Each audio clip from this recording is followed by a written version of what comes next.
TNPSC தேர்விற்கு தயாராகி கொண்டிருக்கக்கூடிய மாணவர்கள் அனைவருக்கும் வணக்கம். இந்த பதிவில் யூனிட் 5 மற்றும் யூனிட் 6 இரண்டு பகுதிகளிலும் இடம்பெற்றிருக்கக்கூடிய தமிழகத்தின் அரசியல் கட்சிகளின் தோற்றம் மற்றும் அந்த அரசியல் கட்சிகள் தமிழ்நாட்டில் ஏற்படுத்திய மாற்றங்கள் குறித்த மிக முக்கியமான பதிவுகளை நாம் பார்க்க இருக்கிறோம். ஒவ்வொரு பகுதியும் மிக முக்கியமானது, ஸ்கிப் பண்ணாம தெளிவாக பாருங்கள். சரிங்களா? இப்ப ஃபர்ஸ்ட் பாருங்க, தமிழ்நாட்டின் ஆரம்ப கால அரசியல் இயக்கங்கள் அப்படின்னு சொல்லும் போது ஃபர்ஸ்ட் பாருங்க, சென்னை வாசிகள் சங்கம், மெட்ராஸ் நேட்டிவ் அசோசியேஷன். சரிங்களா? அதன் பிறகு மெட்ராஸ் மகாஜன சபா, அதன் பிறகு நீதி கட்சி, நீதி கட்சிக்கு பிறகு சுயமரியாதை இயக்கம், சுயமரியாதை இயக்கத்திற்கு பிறகு திராவிடர் கழகம், திராவிட முன்னேற்ற கழகம், அகில இந்திய அண்ணா திராவிட முன்னேற்ற கழகம் சொல்லிட்டு தமிழகத்துடைய அரசியல் கட்சிகளின் வரலாறு நீண்டு கொண்டே இருக்கிறது. அப்ப அந்த அரசியல் கட்சிகள் தமிழகத்தில் ஏற்படுத்திய சமூக பொருளாதார மாற்றங்கள் என்னென்ன என்பதுதான் இந்த பதிவினுடைய மிக முக்கிய நோக்கமாகும். சரி, ஃபர்ஸ்ட் பாருங்க, சென்னை வாசிகள் சங்கம், மெட்ராஸ் நேட்டிவ் அசோசியேஷன். பாருங்க, மெட்ராஸ் பிரசிடென்சில முதல் அரசியல் கட்சியாக பிப்ரவரி 26, 1852 ஆண்டு கஜுலு லட்சுமி நரசு செட்டி மற்றும் சீனிவாச பிள்ளை ஆகியோரால் உருவாக்கப்பட்டது. சரி, ரெண்டுமே முக்கியம். சென்னை வாசிகள் சங்கம் மெட்ராஸ் நேட்டிவ் அசோசியேஷன் உருவாக்கப்பட்ட தேதி பிப்ரவரி 26, 1852. இந்த அமைப்பை உருவாக்கியவர்கள் கஜுலு லட்சுமி நரசு செட்டி மற்றும் சீனிவாச பிள்ளை. அப்ப இந்த அமைப்பினுடைய முக்கியத்துவம் அப்படின்னு பாத்தீங்கன்னா, இந்த அமைப்பு முழுக்க முழுக்க வணிக நிறுவனர்களால், அதாவது லேண்ட்லார்ட்ஸ், பிசினஸ் கிளாஸ் பீப்புள்ஸ், இவர்களால் உருவாக்கப்பட்டது. அப்ப இந்த அமைப்பினுடைய முக்கிய நோக்கம் அப்படின்னு பாத்தீங்கன்னா, மக்களுடைய பிரச்சனைகளை பேசுவதை காட்டிலும் ஜமீன்தார்கள், நில உடைமையாளர்கள், வணிகர்களுடைய பிரச்சனைகளை ஆங்கில அரசுக்கு எடுத்து சென்றது. சரிங்களா? அப்ப இந்த அமைப்பை பொறுத்த வரைக்கும் டிஎன்பிசில கேட்ட கேள்வி பாத்தீங்கன்னா, இந்த டேட் நமக்கு வந்திருக்கு, நிறுவனர் வந்திருக்கிறது, அதன் பிறகு டார்ச்சர் கமிஷன், சித்திரவாதை ஆணையம் எந்த அமைப்பின் முயற்சியால் உருவாக்கப்பட்டது, அந்த கேள்வியும் நமக்கு கேட்டிருப்பாங்க. சரிங்களா? சோ கவனமா பாருங்க. அப்ப சென்னை மாகாணத்தை சேர்ந்த நில உடைமை வணிக வர்க்கத்தினால் உருவாக்கப்பட்டது. அப்ப கிழக்கிந்திய கம்பெனியுடைய வருவாய், கல்வி, நீதி ஆகிய துறைகளில் வணிகர்களுக்கும் நில பிரபுக்களுக்கும் இருந்த குறைபாடுகளை ஆங்கில அரசிற்கு சுட்டி காட்டுவதற்காக இந்த அமைப்பு உருவாக்கப்பட்டது. சரிங்களா? இந்த அமைப்பு பாருங்க, 1852 ஆண்டு சமர்ப்பித்த மனுவில் ரயத்வாரி முறை மற்றும் ஜமீன்தாரி முறையில் இருக்கக்கூடிய குறைகளை, இந்த முறைகளால் மெட்ராஸ் பிரசிடென்சில இருந்த நில பிரபுக்கள் பட்ட துன்பங்களை ஆங்கில அரசிற்கு எடுத்து காட்டியது. சரிங்களா? அப்ப இந்த அமைப்புடைய மிக முக்கிய நோக்கம் அப்படின்னா பாருங்க, டார்ச்சர் கமிஷன், அதாவது வரிகளை சரியாக செலுத்தாத ஜமீன்தார்கள், நில பிரபுக்கள் ஆங்கில அரசால் சித்திரவாதை செய்யப்பட்டார்கள். சரிங்களா? அதை எதிர்த்து இந்த அமைப்பினுடைய தொடர் வேண்டுகோளுக்கிணங்க டார்ச்சர் கமிஷன், சித்திரவாதை ஆணையம் உருவாக்கப்பட்டு அதன் விளைவாக பாருங்க, கட்டாய வரி வசூல் முறையானது ரத்து செய்யப்பட்டது. கட்டாய வரி வசூல் முறை ரத்து செய்யப்பட்டது. அப்ப மிக முக்கியமானதுன்னு பாத்தீங்கன்னா, முழுக்க முழுக்க மெட்ராஸ் பிரசிடென்சியில் நில பிரபுக்கள் மற்றும் வணிக வர்க்கத்தினருக்கு ஆதரவாக உருவாக்கப்பட்ட முதல் அமைப்பு சென்னை வாசிகள் சங்கம் என்று சொல்லக்கூடிய மெட்ராஸ் நேட்டிவ் அசோசியேஷன். சரி, இதன் பிறகு பாருங்க, தெளிவான மக்கள் பிரச்சனையை பேசுவதற்காக தெளிவான அரசியல் நோக்கங்களோடு உருவாக்கப்பட்ட முதல் அமைப்பு அப்படின்னு சொன்னா மெட்ராஸ் மகாஜன சபா. சரிங்களா? பாருங்க, மெட்ராஸ் மகாஜன சபா சென்னை மாகாணத்தில் பாருங்க, தெளிவான தேசிய நோக்கங்களோடு தெளிவான அரசியல் சிந்தனையோடு உருவாக்கப்பட்ட முதல் அமைப்பு அப்படின்னு சொல்லலாம். அப்ப இந்த அமைப்பு எப்பொழுது உருவாக்கப்பட்டது? மே 16, 1884. இந்த அமைப்பை நிறுவியவர்கள் பாருங்க, M Veera Raghavachari, P Anandacharlu, P Rangaiah Naidu, G Subramania Iyer and Balaji Rao, Salem Ramaswamy. இந்த அமைப்பினுடைய முதல் தலைவராக இருந்தவர் பி ரெங்கையா நாயுடு. ஏற்கனவே குரூப் 2 தேர்வில் இந்த கேள்வி கேட்கப்பட்டு விட்டது. அதுக்கடுத்து பாருங்க, இந்த அமைப்பினுடைய செயலாளர் செக்ரட்டரியாக பொறுப்பு வகித்தவர் பி அனந்தச்சார்லு. மறந்துடக்கூடாது, சரிங்களா?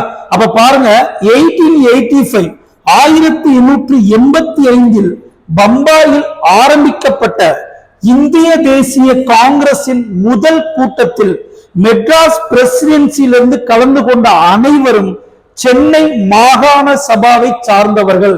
சரிங்களா? மறந்துடக்கூடாது. இந்த சென்னை மகாஜன சபாவுடைய உறுப்பினர்கள் அனைவரும் எங்க கலந்திருப்பாங்க? முதல் காங்கிரஸ் மாநாட்டில் கலந்து கொண்டார்கள்.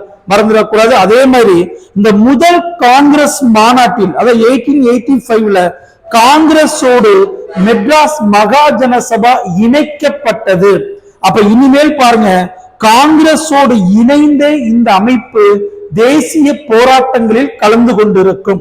சரி, அப்ப இந்த அமைப்பினுடைய மிக முக்கிய நோக்கம் என்னென்ன? சரிங்களா? அப்ப இந்த அமைப்புடைய முக்கிய நோக்கம் பாருங்க, மக்கள் பிரச்சனைக்காக, பொது பிரச்சனைக்காக கூட்டங்களை நடத்துதல், கூட்டங்களை நடத்தி மக்கள் பிரச்சனையை விவாதித்தல், பேசுதல். அதுக்கு இரண்டாவது பாருங்க, குடிமை பணி தேர்வுகள். ICS எக்ஸாம இங்கிலாந்திலும் இந்தியாவிலும் ஒரே நேரத்தில் நடத்துதல். சரிங்களா? அதுக்கடுத்து பாருங்க, லண்டன்ல இருக்கக்கூடிய இந்தியன் கவுன்சிலை மூடுவது. அடுத்து நான்காவது, வரிகளை குறைத்தல். ஐந்தாவது, ராணுவம் மற்றும் அரசு செலவீனங்களை குறைப்பது. அப்ப தெளிவான நோக்கங்களோடு உருவாக்கப்பட்டிருக்கும். முதல் நோக்கம் பாருங்க, மக்கள் பிரச்சனையை பேசுவதற்காக பொது கூட்டங்களை நடத்துதல். இரண்டாவது, குடிமை பணி தேர்வுகளை இந்தியாவிலும் இங்கிலாந்திலும் ஒரே நேரத்தில் நடத்துதல். லண்டன்ல இருக்கக்கூடிய இந்தியன் கவுன்சிலை மூடுவது. நான்காவது, வரிகளை குறைப்பது. ஐந்தாவது, ராணுவ மற்றும் நிர்வாக செலவுகளை குறைப்பது என்கிற தெளிவான நோக்கங்களோடு இந்த அமைப்பு செயல்பட்டு இருக்கும். சரி, இப்ப இங்க பாருங்க, அதனால லண்டன்ல இருக்கக்கூடிய இந்தியன் கவுன்சில் அது எப்ப உருவாக்குனாங்க பாருங்களேன்.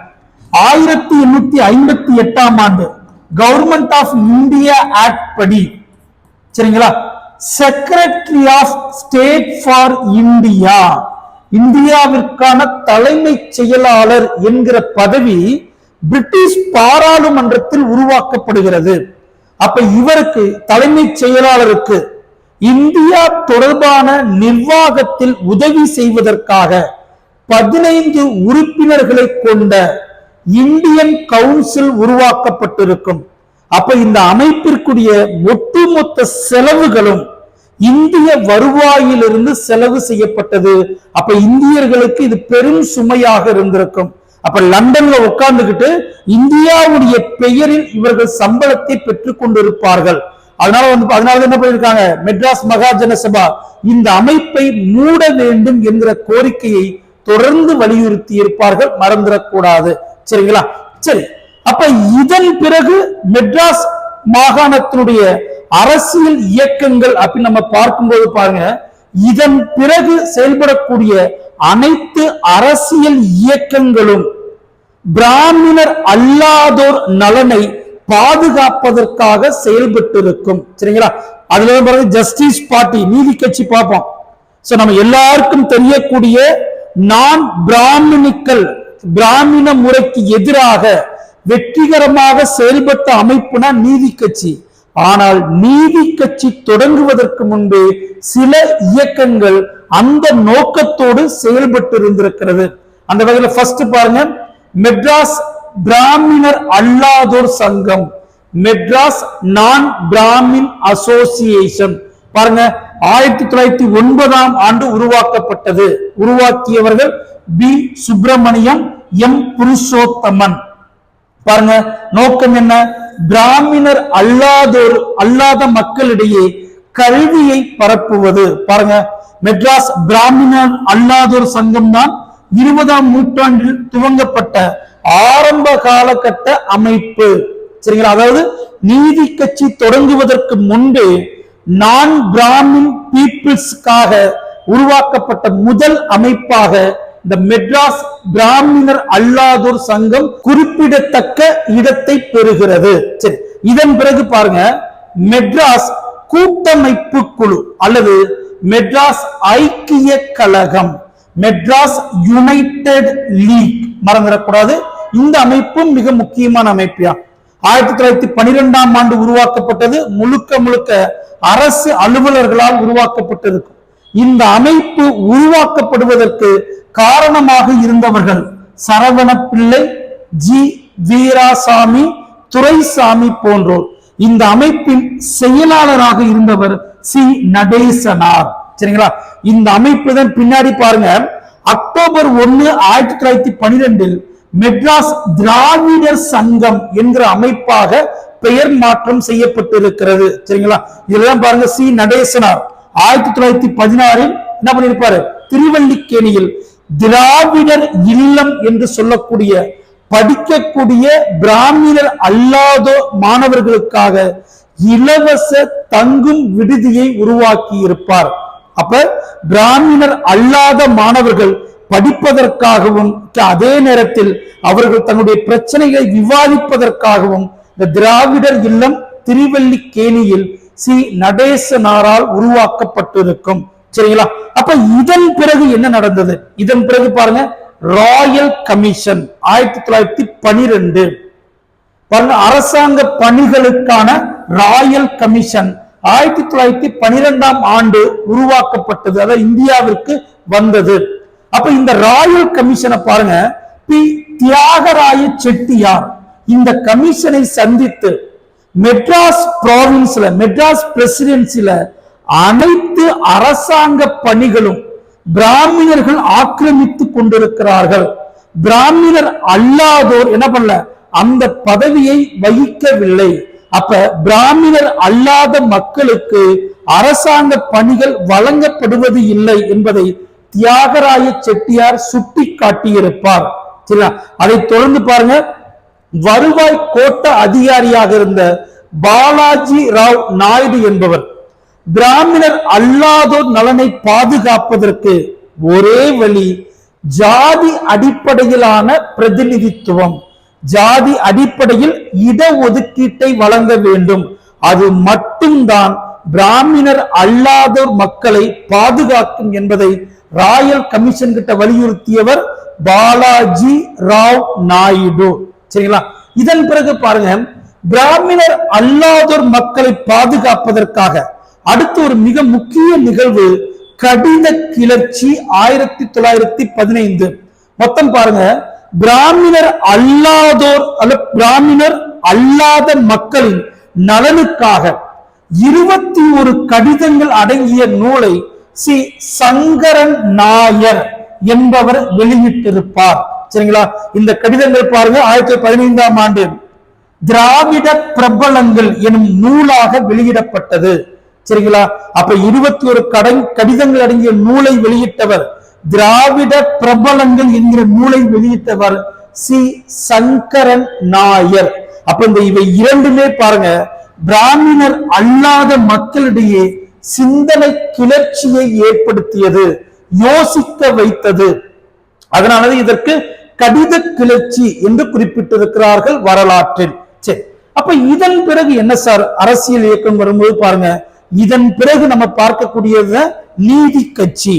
அப்ப நீதி கட்சியுடைய தோற்றம், அது ஏற்படுத்திய மாற்றங்கள் என்னென்ன என்பதை அடுத்த பதிவில் நாம் பார்க்கலாம். நன்றி, வணக்கம்.